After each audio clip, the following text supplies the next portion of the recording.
I remember really vivid the day one crazy guy with a hoodie. I didn't know he was a homeless, an entrepreneur, or a hipster. He was talking about was the future of money. And then he offered 2 Bitcoins for $300. And if you buy the two of them, you get one for free. And I passed. I thought this guy is crazy. Today, that $300 would be almost $360,000. Stop it.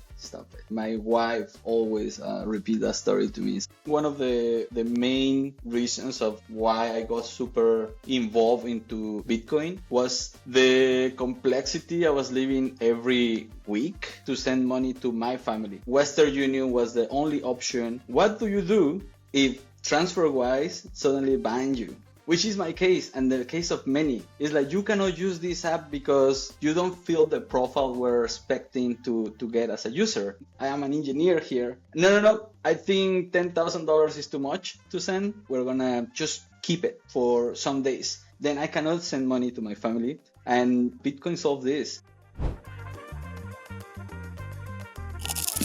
Welcome to Sat Chats, the Bitcoin podcast where we chat about sats. Sats are the smallest part of a Bitcoin, the same way pennies are the smallest part of a dollar.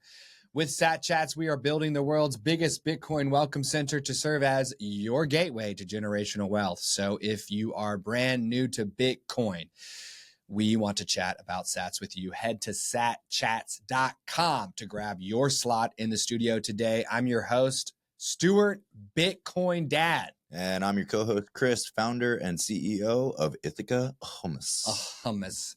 And in the virtual studio today, we have number 102, Felipe, who, I guess I tell you what, let's get some rapid fire questions real quick. Felipe, how old are you? I just crossed the 4th decade, so 40 years old. Where do you live? I'm living currently in the Cancun area, in a little town close to Tulum in Mexico. What do you do for a living? That's a good question. I define myself as a Bitcoiner evangelist, currently pretty much a Bitcoiner builder. So I spend my days building a company called Sati. And what has Bitcoin done for you, for your wife, for your life? Totally changed my life. I started my career as a Web 2 entrepreneur. So that was around 12 years ago in San Francisco. So I'm the typical cliche guy that moved to San Francisco to do technology right after the dot-com stuff. So all the Web 2 wave was pretty much my story there. I discovered Bitcoin in a meetup in San Francisco with pizza and beers before the pizza was canon. And I remember really vivid the day one crazy guy with a hoodie. I didn't know he was a homeless, an entrepreneur, or a hipster. Most of the people in San Francisco look like that, so it's difficult to know. And the thing he was talking about was the future of money. Pretty nice, theoretically really good. And then he offered to get 2 Bitcoins for $300. And if you buy the two of them, you get one for free. So you pay 2, you get 3. And I passed. I thought this guy is crazy.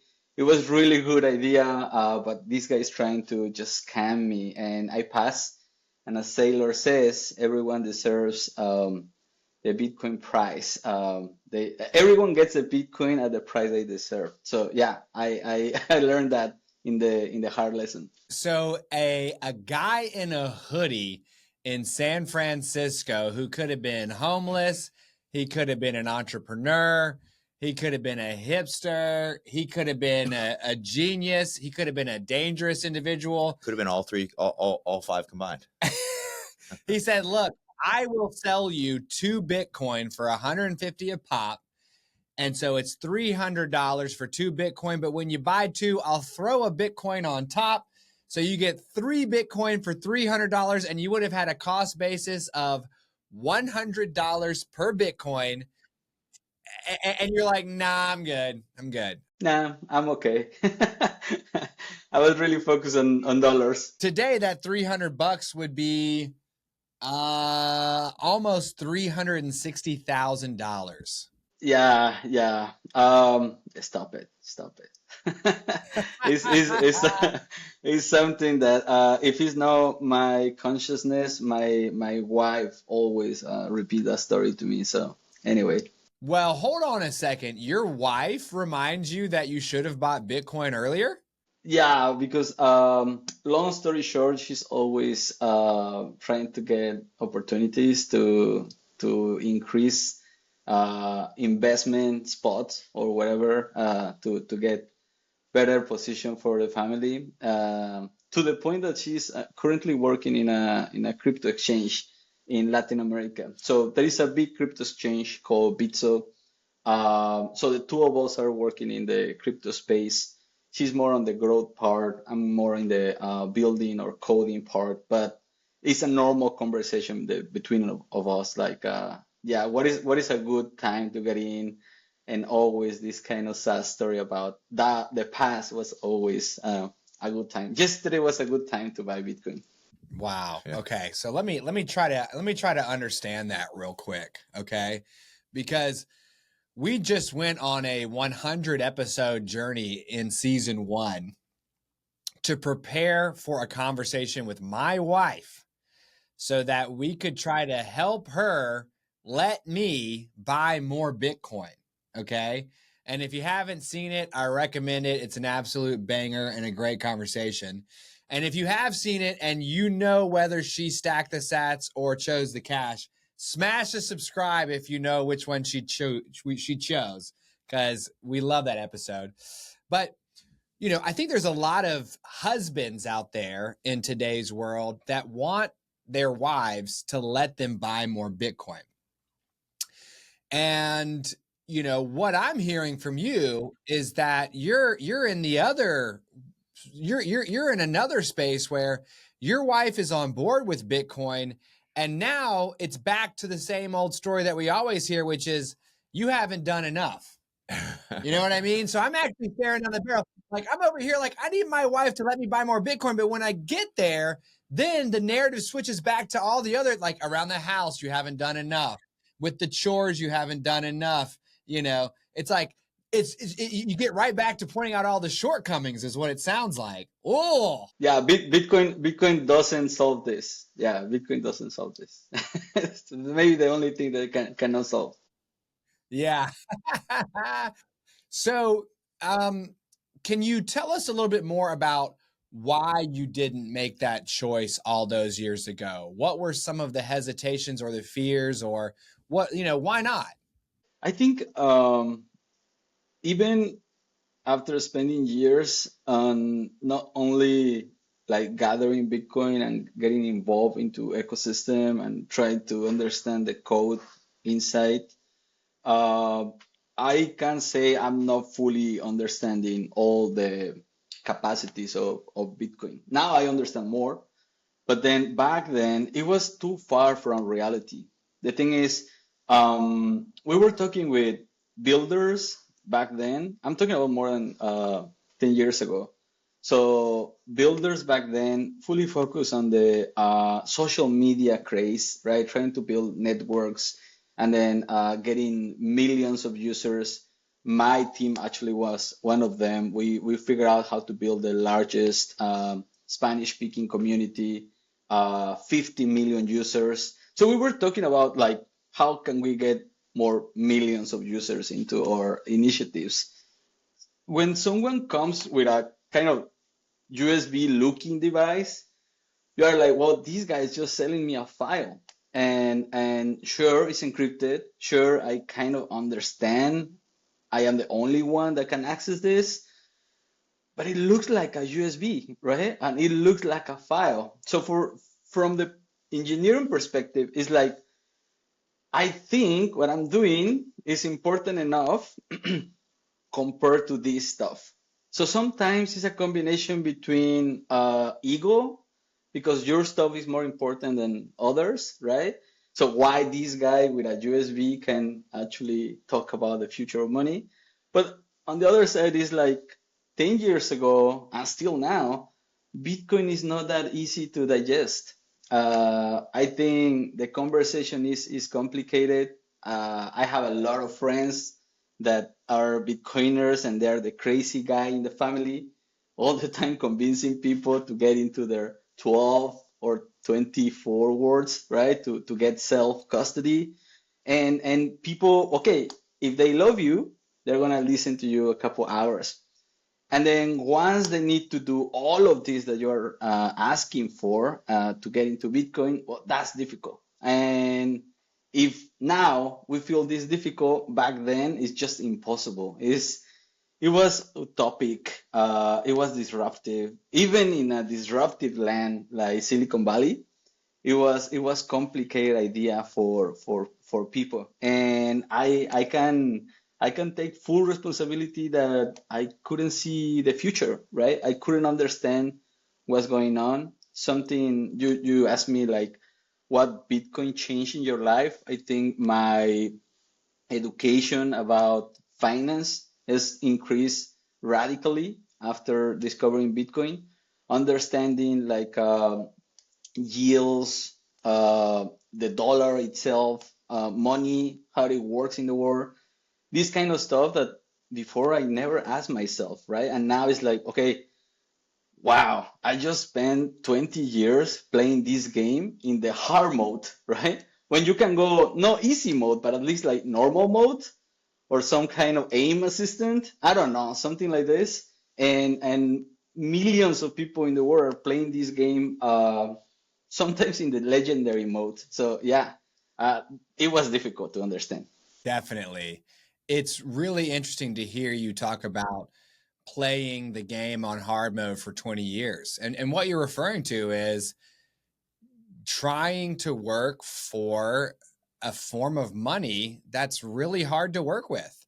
I mean, Bitcoin can be hard to digest, it can be hard to understand, but it's so easy to work with. US dollars, or I think you guys got pesos in Mexico, right? uh those are easy to understand. They're accepted everywhere. It kind of just makes sense because we all go through a period in our lives as kids where we, start to conceive of the world in our nation state's paper. And, we take it for granted. Very easy to understand, very easy to digest, incredibly hard to work with because as you work for it, it gets you less and less and less. And, we have people here like Dave Ramsey in America that want you to, balance your budget and tighten your belt and be mindful of your money. And we do too. But man, I mean, imagine what would happen if everyone that's trying to get control of their finances makes one simple switch. And that's to go from their, government's currency to Bitcoin. And like you said, it may not be easy mode, but maybe it's normal mode because the work that you do to make money gets protected and secured and grown through Bitcoin.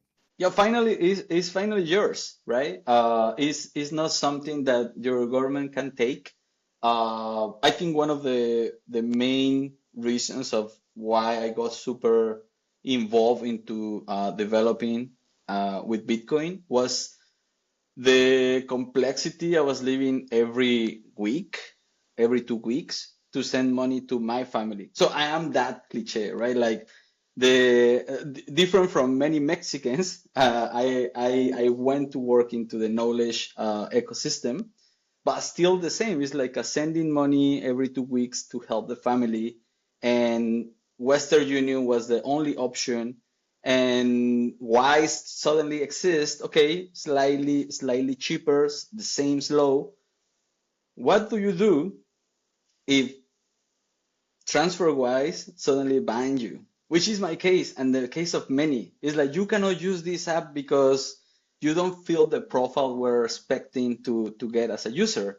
Um, you have more income, right? It doesn't look like you're the normal Latino working here. So I'm like, yeah, I'm just engineer, right? I have a different kind of activity, and I go banned. then I cannot send money to my family. And yeah, Bitcoin solved this. So it was complicated for me to onboard my family, my brother, my mom. And then, okay, you send Bitcoin from the US to Mexico, or like the US to Colombia, which is also a big corridor. And then they get the Bitcoin, but then how they use it, right? So that's the second challenge there. But finally, we can say the Bitcoin they receive is theirs. It is nothing that the bank can stop. A lot of cases, we always get money just for some reason stuck inside the bank. It's like, sure, sure, we receive your transfer, but I'm gonna take these 7 days to do some research. And it's like, Mr. Bank, I'm your client since 20 years ago. Okay, maybe too much. 10 years ago. You already know me. You know every single transaction of my life. What do you want to investigate? You know actually what I'm doing. I am an engineer here. No, no, no. I think $10,000 is too much to send. We're gonna just keep it for some days, and they start earning this interest, right, from your own money. You cannot access the money. Your family cannot pay for rent. They cannot buy groceries, and you're like, bro, this game is getting so difficult. Why? And yeah, that's one of the main triggers here. And yeah, we're trying to solve this. I think we need more and more Bitcoin everywhere. So, how many people were you providing for when you were working in San Francisco and sending money back to Mexico? And who were they? We have like a two different necessities. One is like the traditional remittances for your family. Maybe by default is always your family core, right? Like your mom or yeah, your parents. Sometimes you help one of your siblings, right? Because maybe they're studying, they need to buy a new computer, something like that.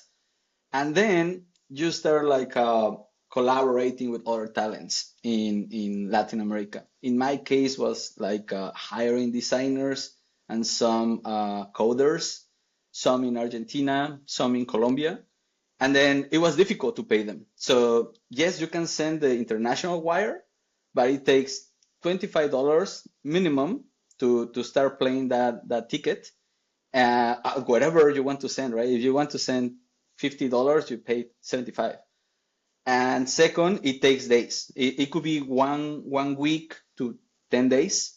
And doing it every week, it's just like it's not working. So we try to make it really, really concentrated in one shot per month until we discover Bitcoin. So we were sending just like a raw Bitcoin L1. Fees were kind of good back then. And then yeah, we started getting creative with new L2s. Then we discover like stable coins. Then some people prefer stable coins versus Bitcoin. But it's only these two profiles. It's like one is the professional that is helping us grow the company, and the second one is family.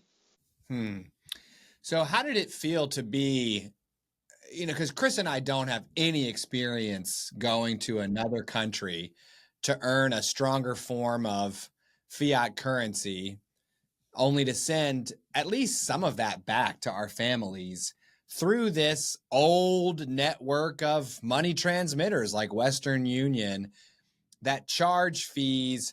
Maybe the banks hold on to the cash. They're not holding on to it for any good reason other than that they kind of want to park it for a week to make $26, $27 off of it, and handle all that en masse before, what did it feel like before Bitcoin to be providing for your mother, for your brother, and be, taken advantage of by this system that's like, sure, yeah, we'll do it for you, but it's going to cost. I think is something that is happening around every single combination of or pair of countries. We have seen like part of the users of Sati is always one person immigrating to a better off country. Not all the times is like the US. It could be like your situation in Venezuela is really bad, or like the effort with the skill that you have is really bad paid. So you just move to a better off country like Colombia, let's say. So you have Colombia and Venezuela, and then it's like a slightly better. You can get 50% more for your effort or your skill. And then it's pretty much like having a raise in your salary immediately just because you move the location. You still do the same kind of things. And we see these kind of jumps like Venezuela, Colombia, or Argentina, Mexico, right? Or like Mexico, the US. So all of these people are doubling, sometimes triple salary, and is kind of fair. Finally, it feels fair for the feeling is like I can get access to a middle class life, and it's not only in the movies, right? So it's kind of like bursting this bubble that you live in, like you think reality is like this, and you see around, and all your neighbors are suffering for the same things, right? Like holes in the street, your car is about to expire, or it's really old. You are running the rat race, right? So you are like paycheck to paycheck. But finally, with this kind of upgrade, just by moving, doing the same, you can get this 20, 30, 50% more. Now you can save. And that's something really powerful, right? Because what can I say? 80% of the people in Latam are pretty much living week by week, sometimes day by day. And then today is a good day because I can have some money to pay for tomorrow's food or next week food. But no, we never talk about saving. Even in the culture, it's not like something normal. My wife is Asian, and saving for an Asian is kind of embedded, right? Like even if you do 2 pesos, you need to save half a peso. Hey, but we need the 2 pesos to survive. No, no, no, no. You need to save. So this kind of culture also change the reality of people. When you get access to this kind of new, either money or better form of money, you can burst this bubble. And then you start living a different reality. It's not totally that you're gonna live in a super big house, but finally you can buy some things that make your life more convenient, or at least less harsh than the others have, right? So I think that's kind of the feeling. I don't know if everyone feels the same, but for my friends around and for the people that we work with, is most of the reality. Yeah, yeah, that's awesome. I mean, it sounds to me like Bitcoin lets you and others who are sending money back home to just do it. Just do it. It's not hard. You can send it directly to that person. You don't need anyone's permission. It holds its value. It's right there on the phone, and it just allows you to cut through all the trolls on the bridge who want to seek rent. And we know that you're the CEO of Sati. It's right there on your hat, and that when I was looking into it, it seems like it's a way to send Bitcoin back and forth, kind of, on WhatsApp, which is, I know WhatsApp is like a huge messaging service outside of the United States. And to an extent, I think there's usage here in America as well. But it's, the de facto messaging platform for the world is what it seems like. And you're building a company that kind of helps people communicate and interact, with each other and with Bitcoin. Like, can you tell us, what you're building and why it's important?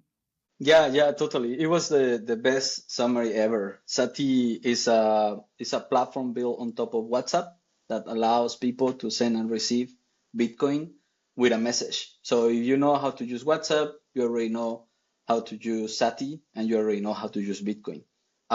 We kind of decrease the learning curve by a lot.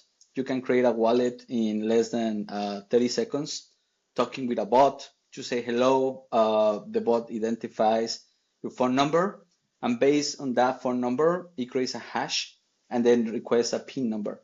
The combination of these two kind of encrypt a wallet, and then finally is non-custodial access to that wallet.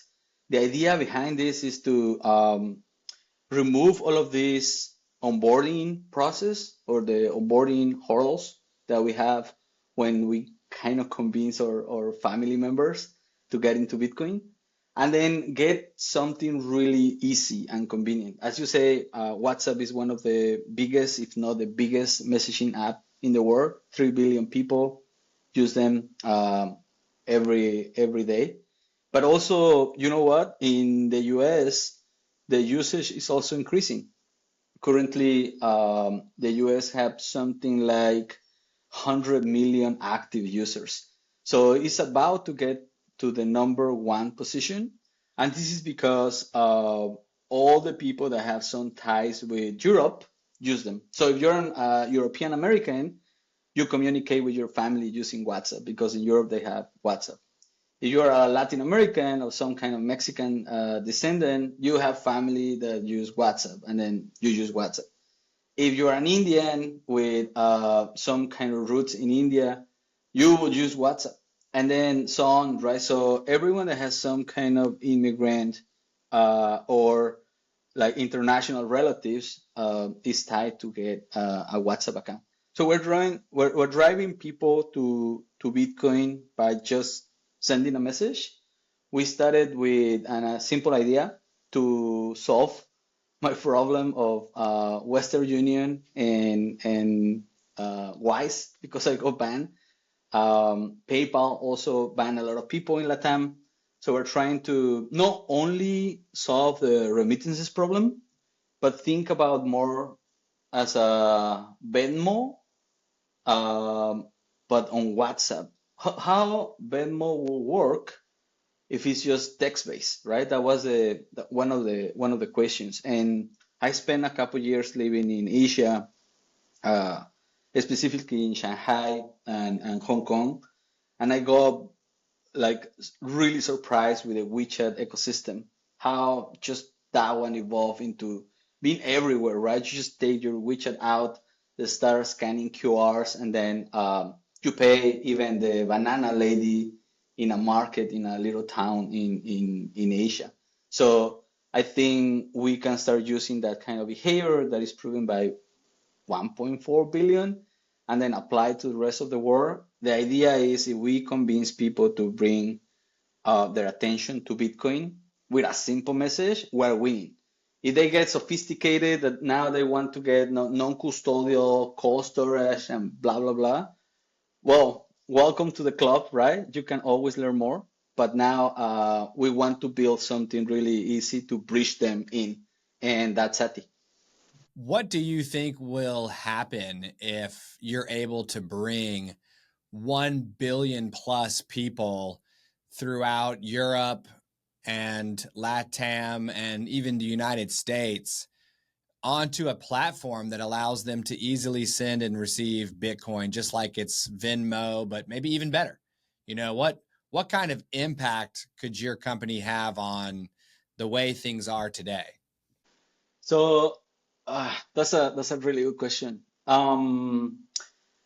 We have seen, at least myself and part of my team, we have seen critical mass like unfolding real time. When we were building the first company in San Francisco, uh, some patterns start repeating. Once you get to 100,000 users, you kind of verify the need, right? But then you are not really into the scalable set. You cannot see magic yet because the density is not there.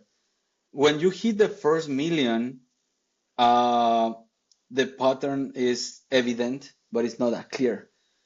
When you first hit the 10 million, you can see clear patterns and clear critical mass. And I think once we get 1 million consolidated in a community, we will discover a lot of use cases. We're seeing it right now with some of the Lightning implementations, crowdfunding campaigns, like raising money to some kind of NGOs, funding open source projects, right? Some kind of stuff that we never imagined is going to be a priority in the Bitcoin world. Maybe some of us, but not all of us. And then once we reach 100 million, I think we will see at least the money moving fast. Without speed moving money, you cannot unlock progress. The only reason for monetary systems to get scalable impact is speed. That's the only reason. And the fastest you can move value, whatever you want to describe value, the fastest that you can move value, the fastest that you can unlock progress. It's really a capitalistic view, but it helps a lot to countries that are in the developing track, right? So to your question is like what we're gonna see once we get a billion. I am really curious about what we're gonna see in the 10 million and the 100 million, because right there we're gonna see countries just like changing their game. No, like dethroning other countries, just their own. And we can see like some kind of glimpses of this future with countries like El Salvador, right? Crazy guy, like a big boss to take that decision, to make that decision, and then suddenly it's like we have Bitcoin over millions. Um, will I say that Bitcoin was the one decreasing the insecurity problem in El Salvador? Maybe not, but a collateral of this, just because you can move money in the country and then you can develop things. But anyway, I got philosophical here. Could for those of our, for our satillionaires in the audience, for our pre-coiners, for the dads out there that are just focused on, getting through their day-to-day life, what is happening in El Salvador? Since you're a little bit closer there in Mexico, what is happening down there? So we have two realities here. The one that get clicks, right, in the media industry. Funny enough, my first company ended up to be in the online media business by finding some kind of market fit. So I learned a lot about some news do not sell. So some stories cannot create clicks, and without that, you cannot pay rent. So the reality one is the one that media is positioning because it sells. And that reality is the topic of prisons in El Salvador, right? We have all of that. I need to explain. Just open your TV and you will see that. The second one is the transformation that is happening in the country. One of it is he passed from the most dangerous country in the continent to, I think currently is the number one, is the safest in the country. I could be wrong, but if it's not in the top three, I'm totally misinformed. I think currently they're sitting in the number one position of the safest country in the continent, already like trying to compete with the safest in the top 10 globally. And this is because they were able to totally eliminate or decimate all the gangs in the country. Most of the gangs were operating with dirty money. The money was flowing into corruption and all of this into more violence. And then Bitcoin was defined as legal tender. So now you can pay things in Bitcoin, your taxes, your coffee, your Starbucks, right? And all of these pushed the country to start creating a lot of changes. One of them was to enable the tracking of money. And this changed violence. And in summary, the country is safer, the tourism is growing, the beaches are getting like full of Bitcoiners. You should go a couple of places, really beautiful. And the whole thing is now a framework that other countries are pretty much willing to clone, right? We see a lot of meetings between President Trump and Bukele to talk about why they did this in the Bitcoin scheme. The Arabic countries trying to contact Bukele to understand how they can do now mining using the volcano energy So a couple really good innovations happening there. Not everything is like the pink world, right? It's not perfect, but a lot of things change. And the most important one is security. The insecurity that we can live every day. I just woke up with the news this week about shootings in Manhattan, and it's like, what's going on? I mean, we need better, right? And the way to unlock it maybe is just by getting better distribution or structures of money, and Bitcoin is that. So if you had like 30 seconds to help somebody listening to this show decide that they're ready to learn more about Bitcoin, what would be your pre-coiner pitch to them? 30 seconds. First of all, save money. Start creating your emergency fund. If you don't know what is it, go search for it, create your emergency fund, and that savings, part of it needs to be Bitcoin. Why? Because your dollars are losing value. Yeah, it's a good idea to save in dollars, but it's a better idea to save in a stronger asset, and that is Bitcoin. If you are not ready to go 100% on it, start with 10% and then do DCA. You don't know what is DCA? Search for it. Long story short, just save $10 every day, $1 every day. And that's going to change your life in a year. I have like a lot of information of friends that I convince them to save $1 in every day, right? Every day in a year, that thing changed. They started last year, so now they're like 300% up. So I don't promise your money is going to grow, but I promise your Bitcoin is not going to lose value. That was a little more than 30 seconds, but No, that's good. That's good. I mean, start saving in Bitcoin, and within a year, your life will get better. So there is so much to Bitcoin that we'll never fit it all into a single chat about sats. So we do ask each of our guests, Felipe, if they'd be willing to come back on in 9 months to give us an update on their Bitcoin baby. Would you be willing to do that for us? yeah, totally. We're just like hitting some good numbers about users. 6 months ago, we were 10,000 users. Now we're 20,000 users after 6 months. I hope to come back and tell you we're 50,000 or 100,000. I will be super, super amazed to tell you the good news. Yeah, what's your goal for total users of Sati 9 months from now? So that's going to be like March or April, end of Q1 next year, beginning of Q2. When you come back on the show, we're going to check in. What's your goal? So we are hitting internally for the 2.5x. That's 50,000 users.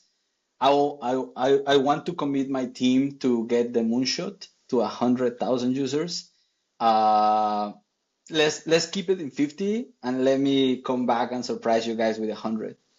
All right, cool. So let's recap the conversation with Felipe.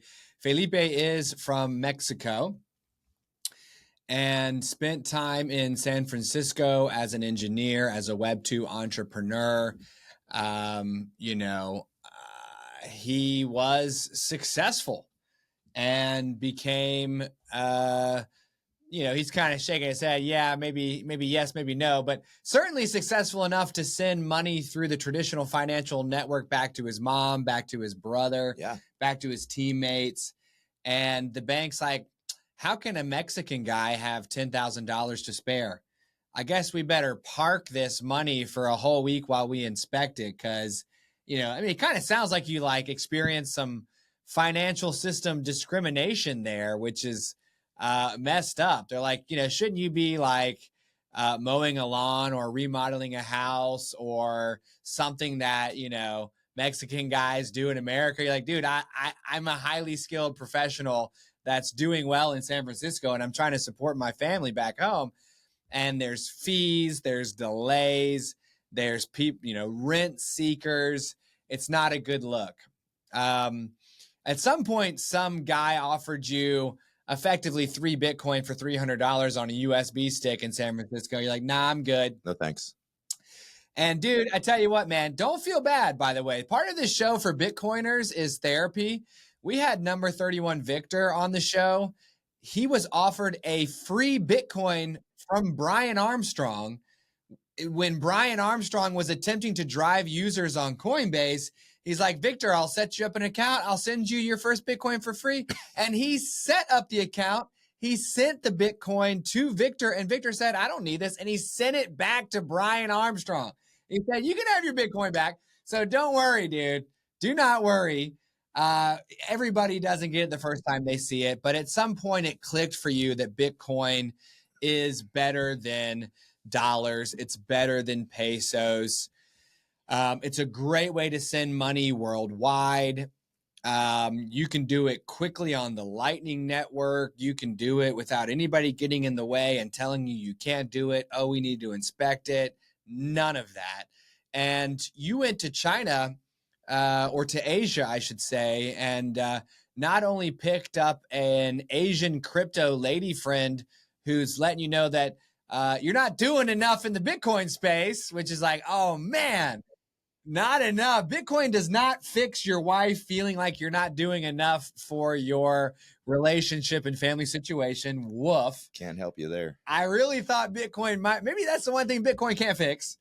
But you learned that in Asia, there was over 1 billion users of WeChat who were communicating and ostensibly sending money back and forth as well through that platform. You're like, why can't I do that in Latin America, where over here in Asia, they're prepared to save? Over here in Latin America, we're just trying to save ourselves from hunger and from uncertainty the following day. So what if you could get everyone using Bitcoin, sending it back and forth seamlessly, effortlessly, easily, through Sati, S-A-T-I? What would that do for Latin America? What would that do for Europe? What would that do for America? Because it's kind of like an easy way to work with Bitcoin on one of the biggest messaging platforms in the world, which is not the WeChat over there in Asia. It's the WhatsApp. Yeah.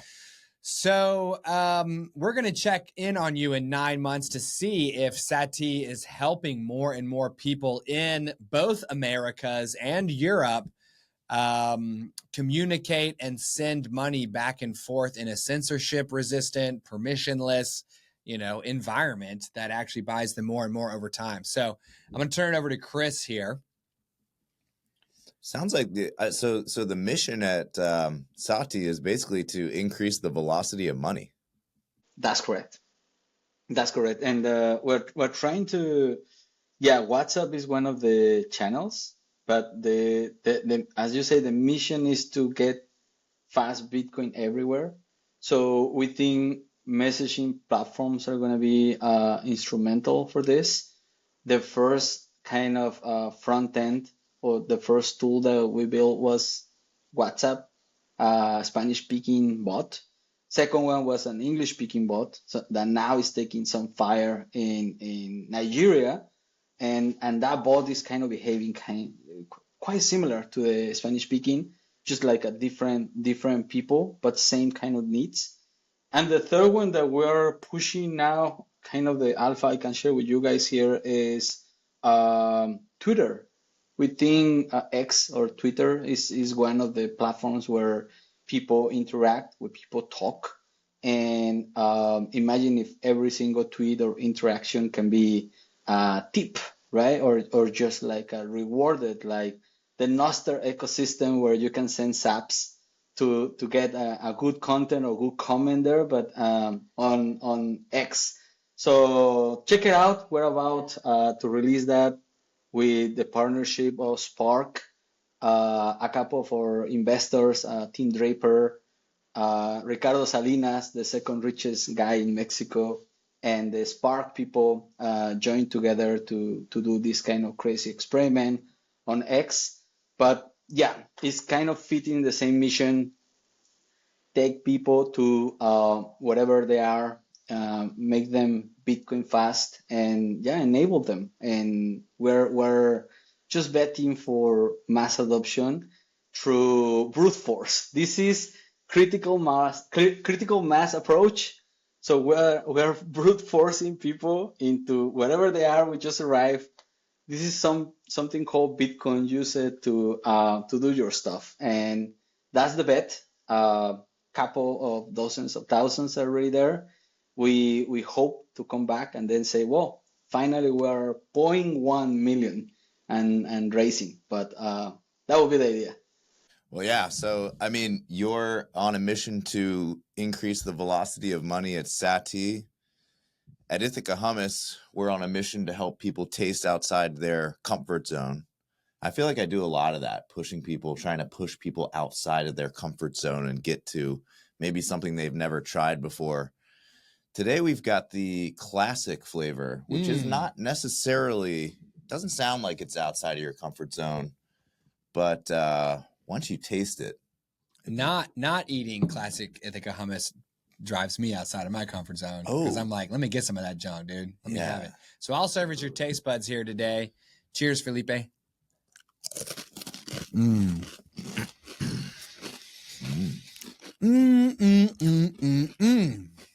Now, this is unfair. It's like we should prepare these programs with the guest with also a hummus, so the three of us can like enjoy it at the same time.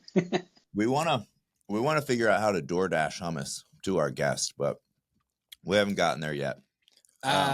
You know, when you come back on in 9 and you're reporting your numbers, we're hoping that we will have some upgrades prepared as well. But for now, I can tell you that this classic Ithaca hummus is delicious. Lemon, some acidity, some creaminess. I mean, it's like the vanilla ice cream of savory condiments over here, dude. I love it. A little cumin. All right, Felipe. So we are at the point of the show where we get to offer you a small gift. In exchange for being on the show, you can have your choice of $50 or $50 worth of Bitcoin, which is 42,462 sats. So is it going to be the cash or the sats? 100 times, 1,000 times the sats, please. Let's go. Yeah. Yes. And the value of these sats is going to go up 100 times, 1,000 times. And we'll be able to send these 42,000 sats directly to you outside Cancun. We won't have to pay $25 on that $50. And then it's like, see you in 7 days, you know. Western Union? Western Union. Ugh. Yikes. Western who? Oh, the Pony Express called and like wants its way of moving money around back. Give me a break, dude. What is this? The Wild Wild West? All right. So if our Satillionaires want to try out Sati for themselves, do they go to the App Store and just plug in SATI and download an app, or is it how do we get there? Yeah, that's the beauty of it. You don't need to install any app. You already have WhatsApp. So you just go and visit sati.pro, Pro, and then click use Sati now, and it's gonna send you back to WhatsApp directly to the bot, ready to talk to you and open your Bitcoin account in less than 20 seconds. So yeah, sati.pro. You have some questions, you can follow us on X at Hey Sati.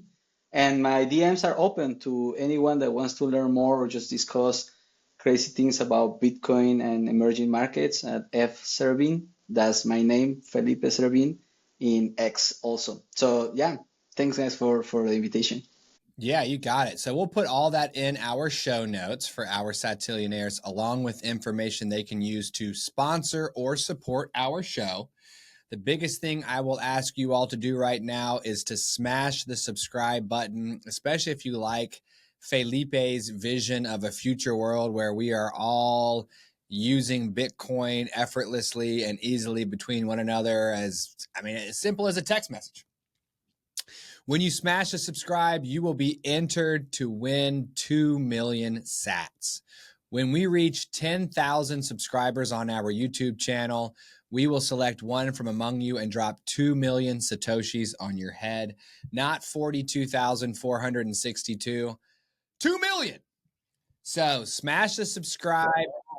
Let's go. Felipe knows what that means for whoever gets that. That's quite a bit.